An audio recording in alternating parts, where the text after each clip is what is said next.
Inilah peran Gus Maksum dan Banser dalam penumpasan PKI di Kediri.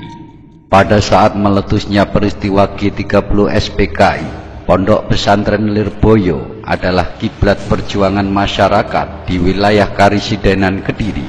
Peran sentral itu tidak lepas dari sejarah perjalanan panjang Lirboyo dalam memimpin masyarakat sejak zaman kolonialisme Belanda dan Jepang.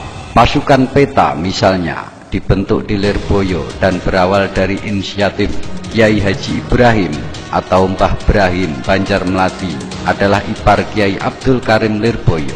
Sedangkan Laskar Hizbullah Sabilillah di Kediri disponsori oleh Kiai Makhrus Ali yang belakangan hari menjadi embrio terbentuknya Kodam 5 Brawijaya.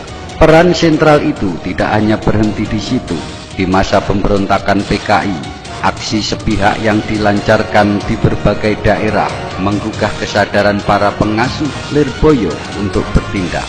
Saat peristiwa Madiun, Kiai Makhrus Ali bersama para santrinya berangkat ke Madiun untuk menumpas pemberontakan PKI. Kiai Makhrus Ali bergabung dengan Brigade S. Surahmat dan berhasil menumpas pemberontakan di sana. Gus Maksum sebagai orang dekat Kiai Makhrus Ali didapuk menjadi komandan tempur lapangan setiap aksi penumpasan. Aksi teror yang dilakukan PKI hampir merambah ke seluruh wilayah Nusantara. Kediri, daerah yang menjadi tempat tinggal Gus Maksum, juga tak luput dari aksi-aksi itu. Penculikan, penyerobotan tanah, pembunuhan, dan tindakan brutal lainnya hampir menghiasi kehidupan Kabupaten Kediri. Melihat aksi sewenang-wenang itu, Gus Maksum mempunyai keyakinan bahwa PKI yang selama ini sebagai partai politik resmi yang diakui pemerintah telah membuat makar dan ingin merebut kekuasaan sekaligus mengubah ideologi Pancasila menjadi komunis. Sebagai orang Muslim, Gus Maksum sangat tidak rela jika negara ini berubah menjadi negara komunis.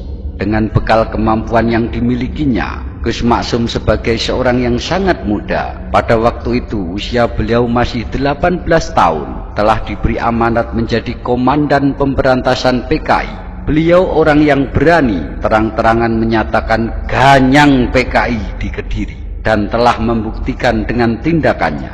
Strategi PKI untuk melakukan kudeta diantaranya selalu membuat keresahan dan provokasi. Salah satu provokasi PKI adalah menantang GP Ansor untuk melakukan pertandingan silat secara reguler sebulan sekali. Karena kebetulan di pihak PKI banyak merasa jago silat, tantangan itu ditunjukkan kepada 3 pesantren di Kecamatan Prambon Nganjuk, yakni pesantren Selo Agung, pesantren Bandung, dan Kedung Sari. Awalnya, Ansor menganggap ajakan itu adalah salah satu bentuk mempererat persahabatan. Namun, setiap pertandingan diadakan, ejekan, agitasi, provokasi, dan teror terus-menerus dilontarkan oleh pihak PKI. Puncaknya, pertandingan yang dilaksanakan di Desa Watu Ompak, Prambon Nganjuk. Pada waktu itu suasananya begitu panas. Pesilat dari pihak PKI tampak percaya diri.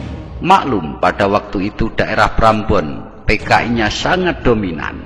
Mereka terus memprovokasi Ansor. Aku kemari jalan-jalan ke neraka, dan kata-kata yang seenak mereka. Namun, pendekar dari pihak Ansor tidak langsung bertindak. Mereka menunggu kedatangan Gus Maksum dari Kediri.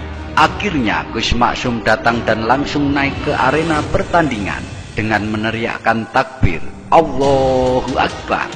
Pada waktu itu, orang-orang melihat rambut Gus Maksum tengah berdiri dan mengeluarkan asap. Melihat itu, pemuda Ansor bangkit keberaniannya dan langsung menyerang pihak PKI, yang kala itu mulai ketakutan. Spontan, pihak PKI banyak yang lari tunggang langgang. Pesantren asuhan Kiai Jauhari, yaitu bapaknya Gus Maksum, sering dijadikan tempat mental training oleh PI, Pelajar Islam Indonesia, di seluruh Jawa Timur.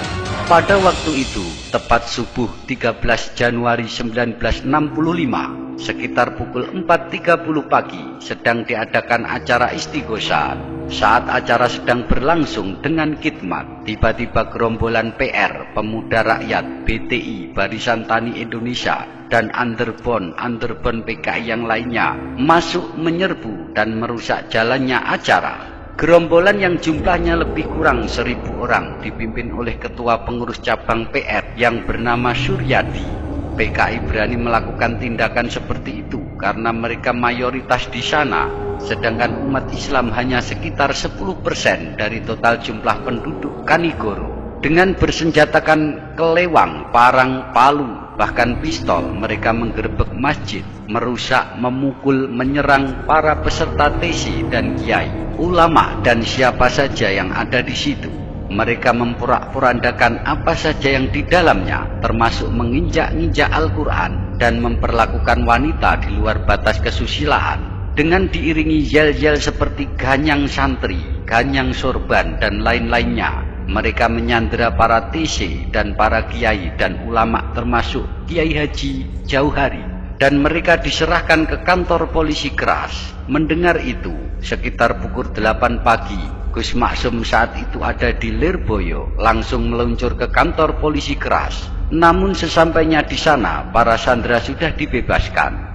Gus Maksum pun menuju ke Kanigoro dan mendapatkan mereka dalam keadaan selamat, walaupun masih tampak ketakutan dan trauma pada peristiwa yang baru saja mereka alami. Ketika mereka hendak pulang ke rumah masing-masing, mereka banyak yang masih trauma dan ketakutan. Kaum wanita banyak yang menangis karena khawatir dihadang PKI di tengah jalan. Maklum, rute dari Kanigoro menuju Jalan Raya Tulungagung Kediri memang agak jauh dan kanan kirinya masih sepi dan juga tidak ada pemukiman penduduk. Akhirnya Gus Maksum mengawal mereka sendirian dan terus menjaga mereka hingga mendapat kendaraan.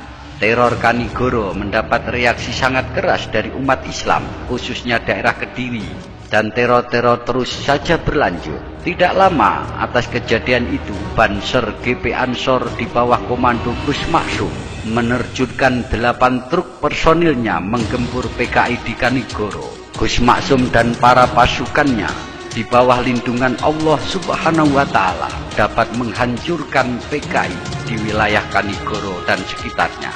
Semoga kisah ini dapat menjadi pelajaran untuk kita semua bahwa negara Indonesia ini adalah berasaskan Pancasila dan komunis tidak akan bisa hidup di negeri ini. Amin amin ya robbal alamin.